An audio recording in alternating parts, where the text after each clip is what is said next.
경불협자가 뭐라 그랬죠? 중불협자는 불협자 글귀만 쓰는 사람을 중불협자, 무거울 중자를 써서 보통 우리가 그것을 그냥 불협자라고 하죠. 경불협자는 뭐예요? 가벼울 경자를 써서 협자의 글귀가 어느 정도 작동을 하는 불협자. 마찬가지로 협자도 있죠. 협자도 중협자가 있고 경협자가 있어요. 경협자는 이제 협자인데 여전히 어떤 사적인 생활이나 이런 데에서는 불협자의 글귀가 작동이 계속 되고 있는 거죠. 중협자는 뭐냐면 온전한 협자인 거, 불협자의 글귀의 영향을 전혀 받지 않는. 그래서 중협자와 중불협자는 서로의 글귀가 전혀 이렇게 오가지 않아요.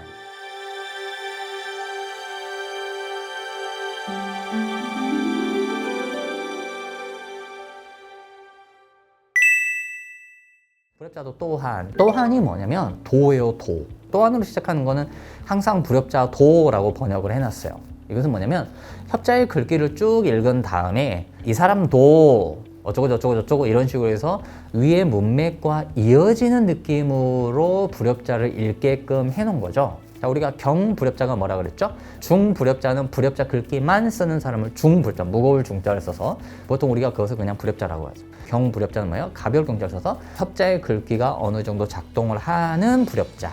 마찬가지로 협자도 있죠. 협자도 중협자가 있고 경협자가 있어요. 경협자는 이제 협자인데 여전히 어떤 사적인 생활이나 이런 데에서는 불협자의 글귀가 작동이 계속 되고 있는 거죠. 중협자는 뭐냐면 온전한 협자인 거예요. 불협자의 글귀의 영향을 전혀 받지 않는. 그래서 중협자와 중불협자는 서로의 글귀가 전혀 이렇게 오가지 않아요. 보통 이제 불협자 글귀는 사적인 상황에서 많이 발현이 되고 협자 글귀는 공적인 어떤 세상에서 많이 발현이 돼요. 보통은. 그래서 또한이라고 말이 불협자가 등장을 하면 이 사람은 경불협자구나. 협자의 글귀가 어느 정도 그 분위기가 넘어와서 사회생활을 하는 데 있어서 어떤 회사 생활을 하거나 이런 거 할 때 협자의 글귀가 자꾸 이렇게 작동을 하는구나 한 번씩. 자, 이렇게 생각을 하시면 돼요.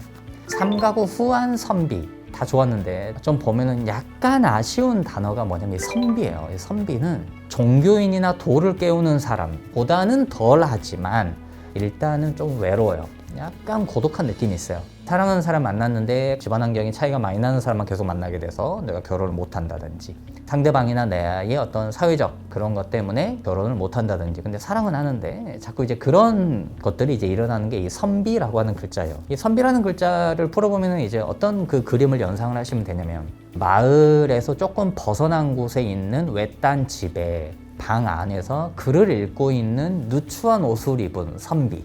물론 이제 문맥에 따라서 지금 같은 경우에는 부유하다, 부자다라는 말 등장을 하기 때문에 이 선비는 그런 느낌은 아니지만 일단은 심리적으로는 고독해요. 부유하면 성한 열매가 있다.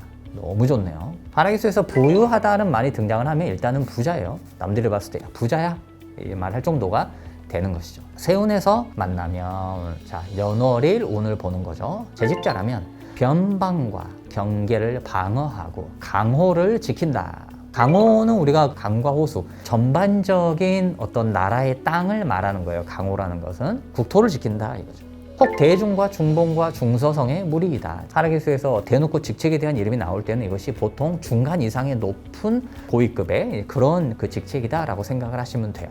학습자는 나아가 가지고 이름을 이룬다. 자, 이름을 이룬다는 게 뭐예요? 내 이름이 합격자 명단에 오른다 이거죠. 성공한다 이거예요. 합격한다.